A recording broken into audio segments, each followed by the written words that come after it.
ஆண்டவர் ஆட்சி செய்கின்றார், மாட்சியை ஆடையாய் அணிந்துள்ளார். ஆண்டவர் ஆட்சி செய்கின்றார், மாட்சியை ஆடையாய் அணிந்துள்ளார். ஆண்டவர் ஆட்சி செய்கின்றார், அவர் மாட்சியை ஆடையாய் அணிந்துள்ளார். ஆண்டவர் வல்லமையை கச்சையாக கொண்டுள்ளார், பூவுலகை அவர் நிலைப்படுத்தினார், அது அசைவுறாது. உமது அரியணை தொடக்கத்திலிருந்தே நிலை பெற்றுள்ளது, நீர் தொன்று தொட்டே நிலைத்துள்ளீர்.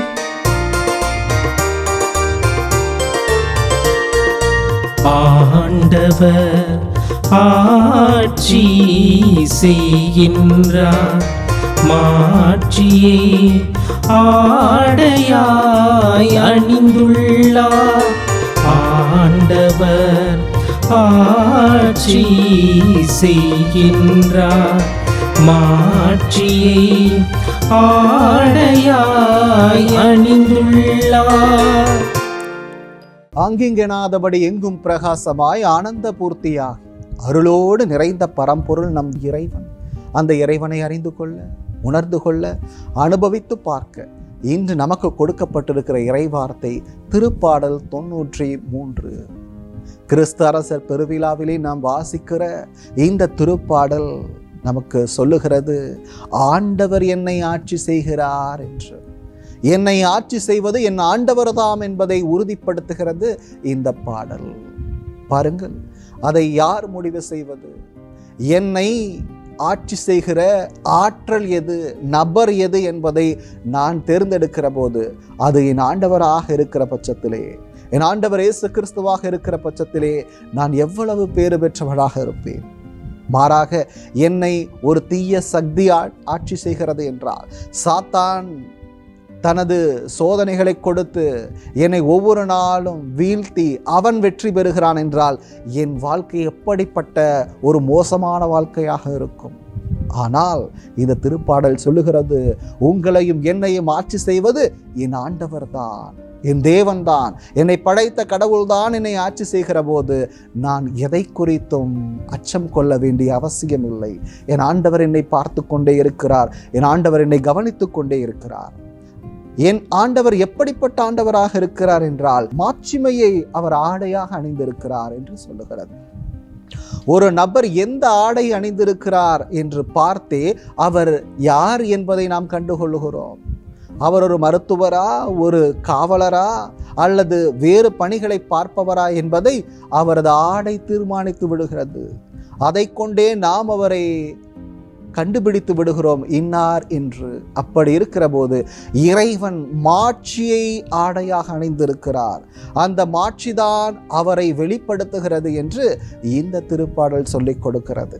மேலுமாக அவர் எதை கச்சையாக அணிந்திருக்கிறார் என்றால், வல்லமையை கச்சையாக அணிந்திருக்கிறார். கராத்த பயிற்சி செய்பவர்களை பார்த்திருப்போம். வெள்ளை கச்சையிலிருந்து கருப்பு கச்சை வரை பல கச்சைகளை அவர்கள் அணிந்திருப்பார்கள். ஒவ்வொரு கட்சியும் அவரது ரேங்கை குறிக்கும், அவரது தகுதியை குறிக்கும். அப்படி இருக்கிற போது என் ஆண்டவர் எதை அணிந்திருக்கிறார் என்றால், தனது வல்லமையை அணிந்திருக்கிற ஆண்டவராக இருக்கிறார். அவரது கட்சை வெளிப்படுத்துகிறது அவரது எப்படிப்பட்ட வல்லமையை புரிந்தவராக இருக்கிறார், அவரால் எதையெல்லாம் சாதிக்க முடியும், எதையெல்லாம் செய்ய முடியும் என்பதை குறித்து காட்டுகிற விதத்திலே இந்த வரிகள் நமக்கு சுட்டி காட்டுகிறது. ஆண்டவர் வல்லமையை கச்சையாக அணிந்திருக்கிறார். மேலுமாக அவர் உருவாக்கி இந்த பூவுலகு என்றும் நிலைத்துள்ளது, தொன்று தொட்டு நிலைத்துள்ளது, அதற்கு அழிவே கிடையாது. அவர் உருவாக்கியதல்லவா, அவர் நிலைப்படுத்தியதல்லவா, அது இன்றும் என்றும் நிலைத்திருக்கக்கூடியதாக இருக்கிறது என இந்த திருப்பாடல் சுட்டி காட்டுகிறது. அவரது அரியணையானது தொன்று தொட்டு இன்றளவுக்கும் நிலைத்து நிற்பது அன்பார்ந்தவர்களே, ஒரு அரசனுடைய அரியணை அவன் வாழும் வரைதான். அதன் பிறகாக அந்த அரியணைக்காக போட்டி போடுபவர் அநேக பேர் இருப்பார்கள். அப்படி இருக்கிற போது என் ஆண்டவரது அரியணை இன்று மட்டுமல்ல என்றுமே நிலைத்து நிற்கக்கூடியதாகவும், அது தொன்று தொட்டு உலகம் தோன்றியது முதலாக இன்றளவுக்கும் அது நிலைத்து நிற்பதாகவும் என்றும் நிற்கும் என்றும் இந்த திருப்பாடல் சுட்டி காட்டுகிறதே. இது எவ்வளவு அழகானதாக இருக்கிறது, சிந்தித்து பார்ப்போம். அதற்கு காரணம் அவர் கொடுத்த ஒழுங்குமுறைகள். அந்த ஒழுங்குமுறைகள் இன்றளவும் உறுதியாக இருப்பதும் அவை நிலைத்து நின்று நம்மை வழிநடத்துவதும் தான் அதற்கு காரணமாக இருக்கும். அவர் கொடுத்த கட்டளைகள் அவ்வளவு சிறப்பானவையாக, எல்லா நாட்களுக்கும் பொருந்தியவையாக, எல்லா காலங்களுக்கும் ஏற்றவையாக இருக்கிறது.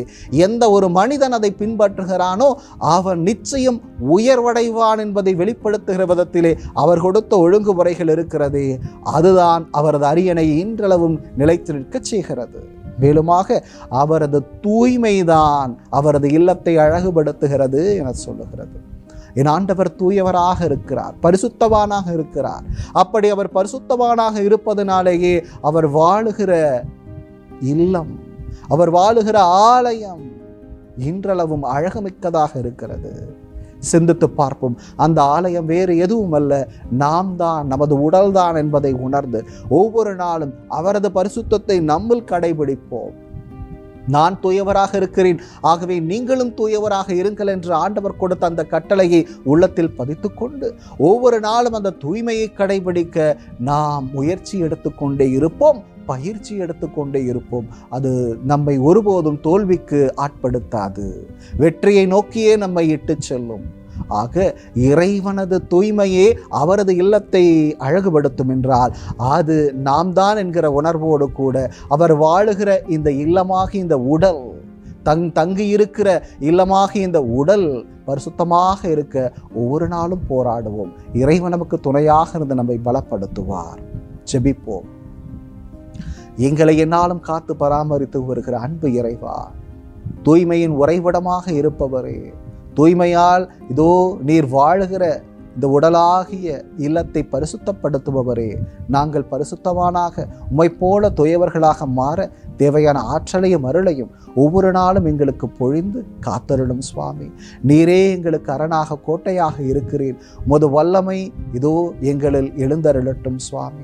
நாங்கள் வல்லமை கொண்ட பிள்ளைகளாக, சாத்தானை எதிர்த்து போராடுகிற ஆற்றல் பெற்றவர்களாக நாங்கள் மாற வாழ தேவையான அனைத்து ஆசிரையும் எங்கள் மீது நிறைவாய் பொழிந்தருளும். எந்நாளும் எங்களை வழிநடத்துகிற ஜீவனும் நல்ல பிதாவே. ஆமேன்.